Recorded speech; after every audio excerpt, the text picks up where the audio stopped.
Hello. अध्याय 6 में आज हम लोग ख्याति का समायोजन पढ़ेंगे।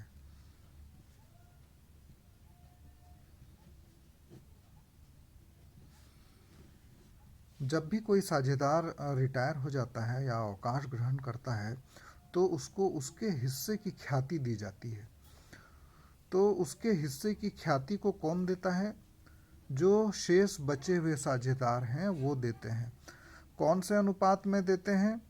जिस अनुपात में वो लाभ प्राप्त करते हैं।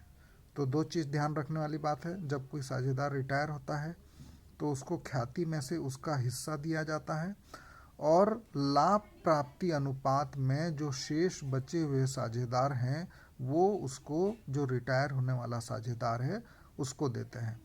तो अभी सवाल बनाएंगे तो उससे क्लियर हो जाएगा। क्वेश्चन नंबर 12 हम लोग देख रहे हैं और इसमें लिखा है ए, बी और सी साझेदार हैं 4:3:2 में, और यहाँ बी जो है वो अवकाश ग्रहण करता है और उस समय ख्याति का मूल्यांकन हुआ है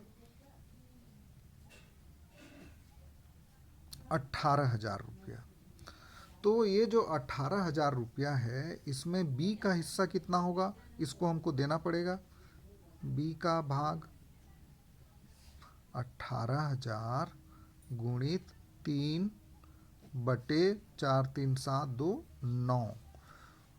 तो 3/9 बी का हिस्सा था, उसी का वही उतना उसको ख्याति मिलेगा। इसको 9 से डिवाइड करेंगे, 2,000, 2 6,000 रुपया बी को हमको ख्याति का देना है। और इसको कौन देगा? जो शेष बचे हुए साझेदार हैं ए और सी। और कौन से अनुपात में देंगे? लाभ प्राप्ति अनुपात में। तो इनका जो लाभ प्राप्ति अनुपात होगा वो चूंकि नया अनुपात तो दिया ही नहीं है, तो इसीलिए इनका जो लाभ प्राप्ति अनुपात होगा वो 4:2 ही होगा।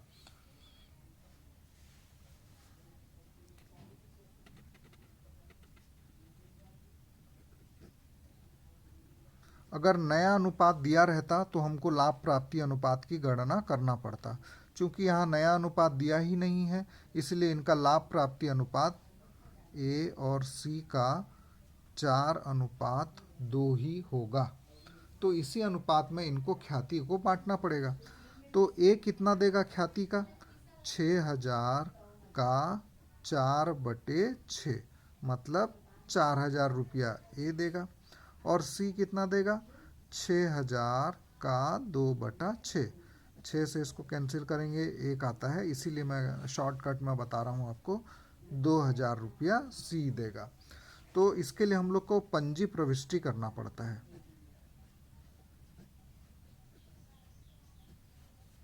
पंजी प्रविष्टि करेंगे। ए का पूंजी खाता विकलन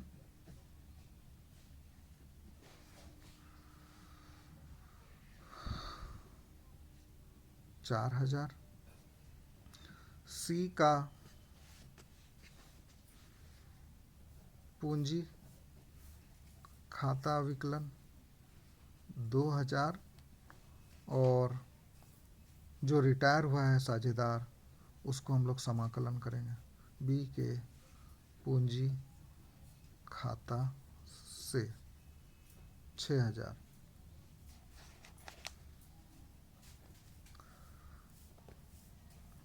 नरेशन में लिख देंगे लाभ प्राप्ति अनुपात में ख्याति का समायोजन करने पर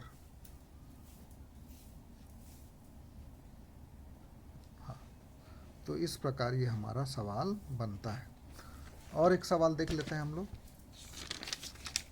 क्वेश्चन नंबर हम लोग देखेंगे 13 नंबर का सवाल, पेज नंबर 321 में आपको मिलेगा। क्वेश्चन नंबर 13, यहाँ पे लिखा है पी है, क्यू और आर साझेदार हैं 5:4:3 में, और उनकी पूंजी दी हुई है, उससे कोई मतलब नहीं है अभी हमको। और आर अवकाश ग्रहण करता है, आर जो है अवकाश ग्रहण करता है। तो पी और क्यू का जो नया अनुपात है वो क्या हो जाएगा? 5:4 हो जाएगा, क्योंकि आर रिटायर हो गया और प्रश्न में हमको नया अनुपात दिया ही नहीं हुआ है। तो इसीलिए इनका जो लाभ प्राप्ति अनुपात है वो भी 5:4 होगा, क्योंकि नया अनुपात हमको नहीं दिया हुआ है। और इसमें हमको आर के हिस्से की ख्याति देना है, और फर्म की ख्याति है, प्रश्न में हमको दिया हुआ है फर्म की ख्याति है 1,20,000 रुपया। और इसमें जो आर का हिस्सा है वो होगा 3/5, 4, 9, 3, 12। 12 से इसको कैंसिल करेंगे, एक आएगा 10,000, मतलब इसको मिलना चाहिए 30,000 आर के हिस्से की ख्याति,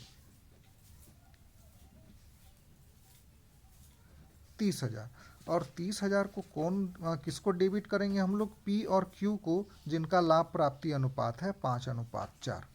तो 5 और 4 9 हो जाएगा। तो पी कितना देगा ख्याति में से? पी को डेबिट करेंगे हम लोग कितना? 30,000 गुणित 5/9। और क्यू को कितना डेबिट करेंगे?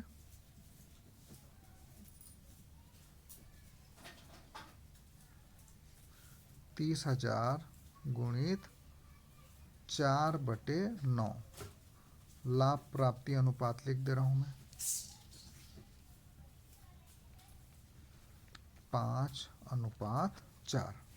और इसको यदि आप लोग हल करेंगे, मैं रफ में कर चुका हूं समय बचाने के लिए, 16,667 आएगा और इसका आएगा 13,333। अब बस एक हमको एंट्री पास करना है और प्रविष्टि ये करना है, पी का पूंजी खाता विकलन 16,667, क्यू का पूंजी खाता विकलन 13,333, आर के पूंजी खाता से 30,000। नरेशन लिख देंगे हम लोग ख्याति का समायोजन करने पर।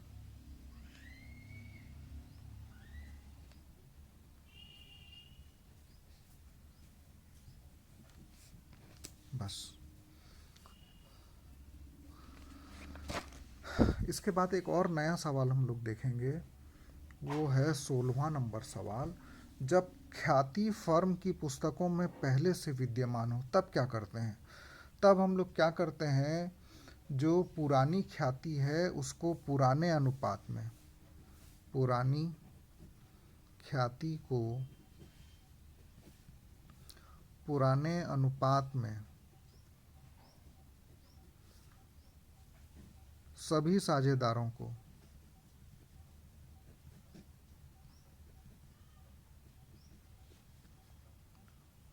अपलिखित करते हैं।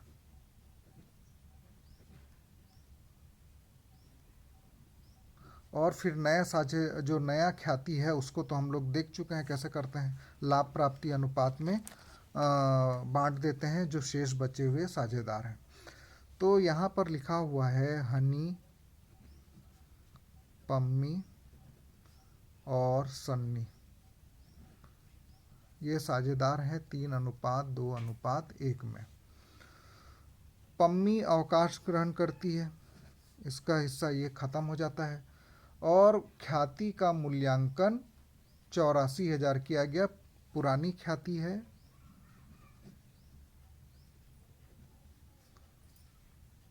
60,000 रुपया और नई ख्याति है 84,000 रुपया। इसके अलावा नया अनुपात भी दिया गया है, नया अनुपात दिया गया है हमको हनी का और सन्नी का, वो दिया हुआ है 2:1। इसका मतलब हमको लाभ प्राप्ति अनुपात निकालना पड़ेगा। पहला हनी का निकाल लेते हैं, इसका नया अनुपात है 2/3, पुराना अनुपात है इसका 3/6। एलसीएम निकालेंगे, आएगा 6, 3 दूनी 2 दूनी 4, ऋण 3 बराबर 1/6। और सन्नी का नया अनुपात है 1/3 और पुराना अनुपात है 1/6।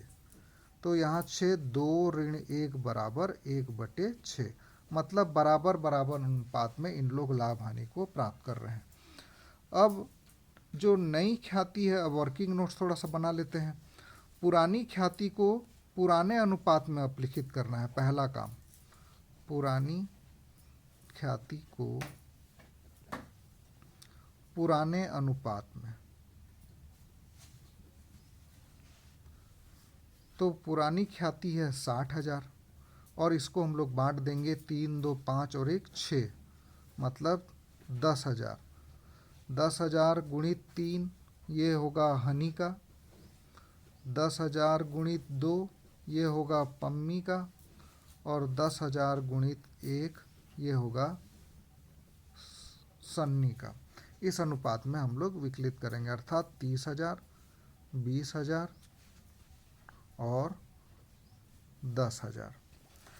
अब उसके बाद नई ख्याति को समायोजित कैसे करेंगे?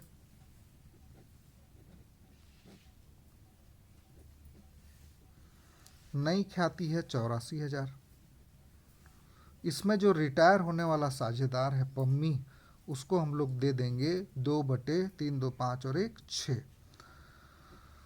तो 6 से हम लोग इसको डिवाइड करेंगे तो आएगा 6 एकम 6, 2 6 चौक 24, 14 दूनी 28,000।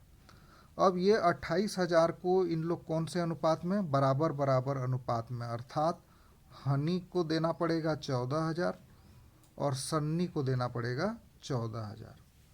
तो इसकी हम लोग पंजी प्रविष्टि कर लेते हैं। पहला अपलिखित करने वाली प्रविष्टि करते हैं। हनी का पूंजी खाता विकलन,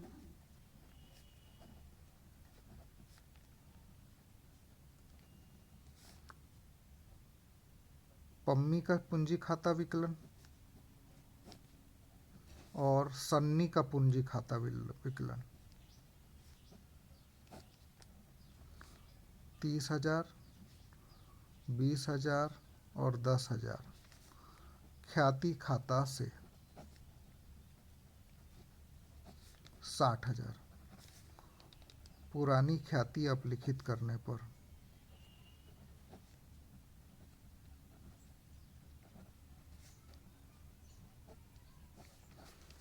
दूसरा, अब हमको हानि का पूंजी खाता विकलन,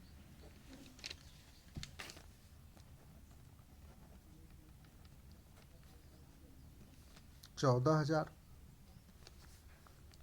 और सन्नी का पूंजी खाता विकलन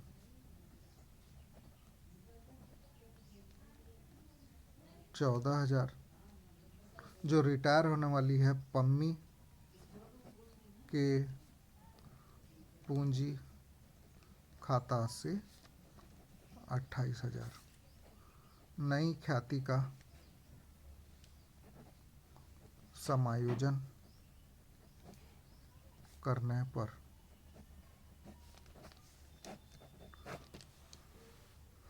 आज के वीडियो में बस इतना ही।